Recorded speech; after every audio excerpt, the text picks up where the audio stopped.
Hello, welcome to this fifth in my series of introductory talks on the ideas of Marx and Marxism.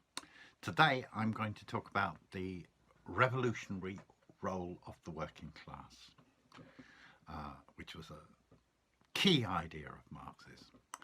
Now, Marx and Marxists are champions of the working class, first and foremost.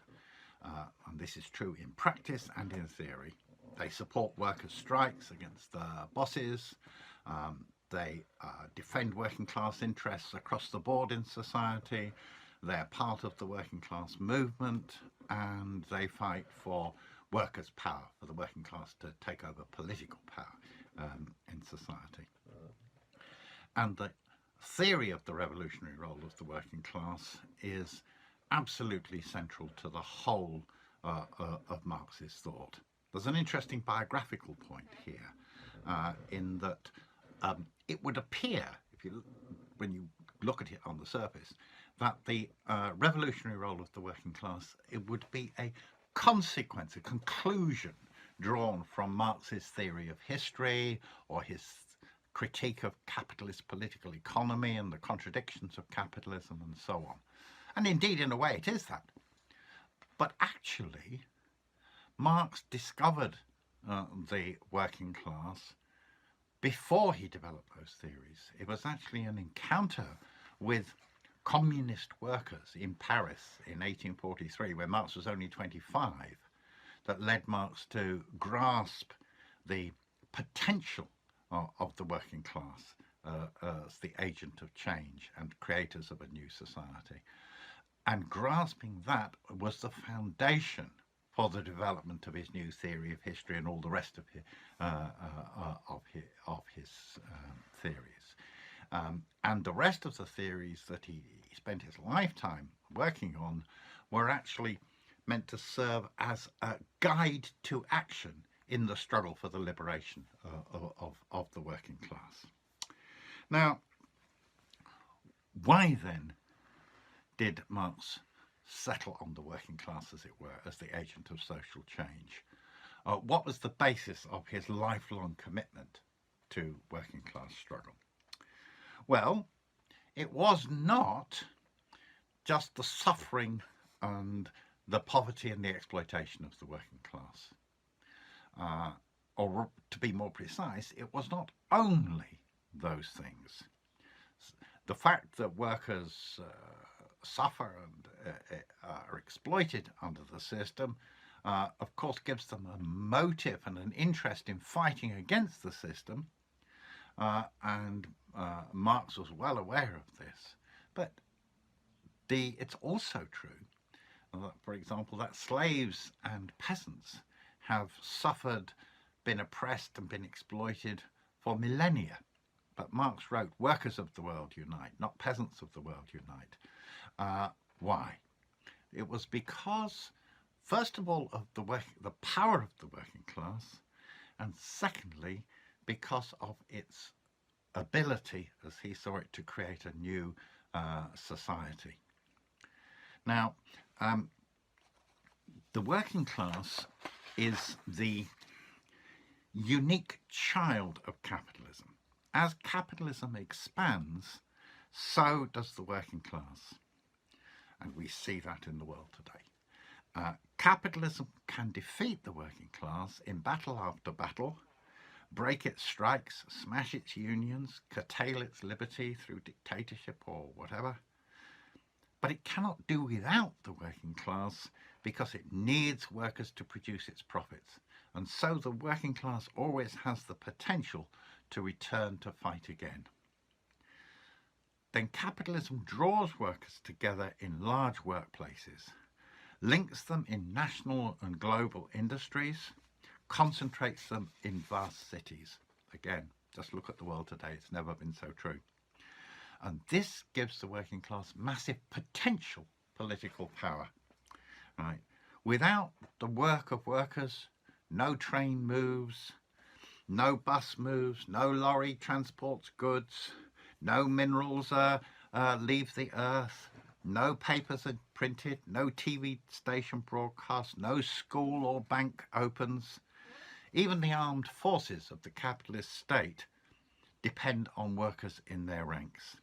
In creating the working class, capitalism creates the most powerful potentially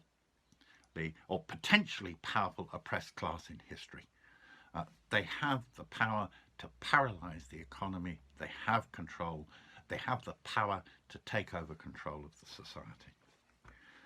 Then there is the fact that the struggle of the working class is, by its nature, a collective struggle. To take on the mill owners of the 19th century, or Toyota and Google today, workers have to combine their efforts and act together. They have to combine their efforts and act together nationally in order to take on their governments and so on. And also to take possession of Toyota or Google. The workers cannot divide the company up into small units, as peasants can do with the land, for example, but they have to turn it into social property. It has to be nationalised, socialised. They have to do it together.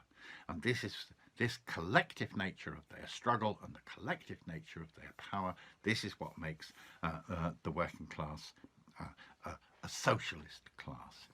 It's not that all workers are automatically socialist in their heads, it's that the logic of working class struggle always points in a collective direction. Moreover, when the working class takes power, achieves political power, it still remains the producing class in society, with no class below it which it can exploit or live off. Again, this is different from when other classes such as the bourgeoisie took power. The bourgeoisie could become a ruling class with working class beneath it to exploit it. Whatever the talk about liberty, equality, fraternity and so on. But this is not true for the working class.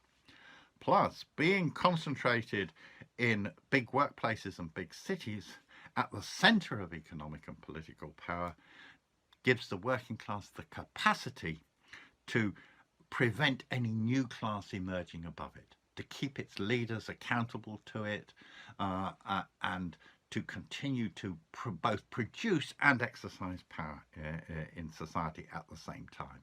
And in that way, it lays the foundations for the building of a genuinely classless society.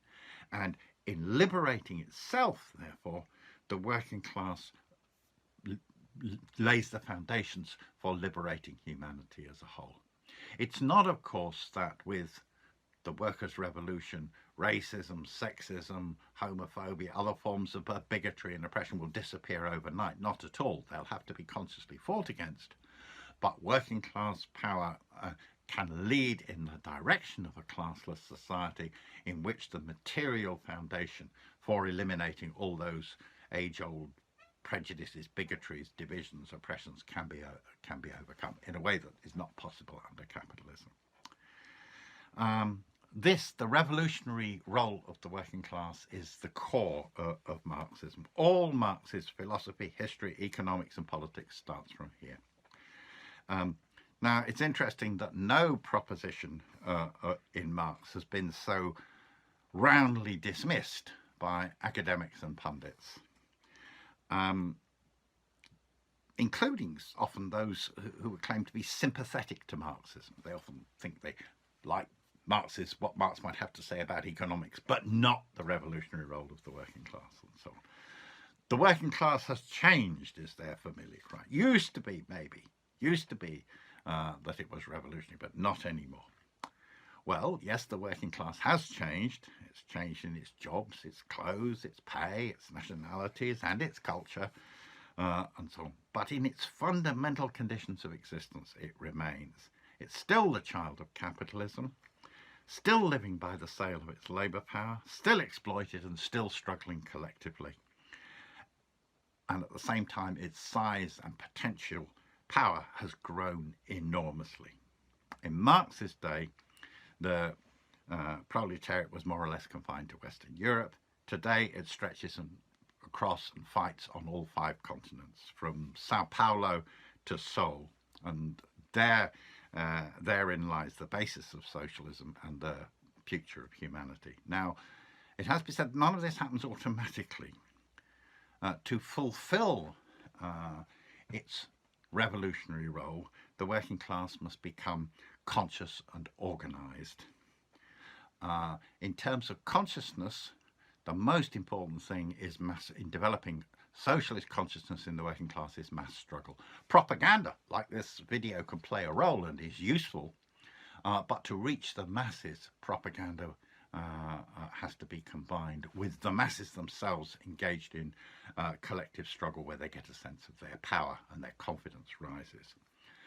In terms of organisation, trade unions are important, but they're limited by and large to fighting for improved conditions under the system.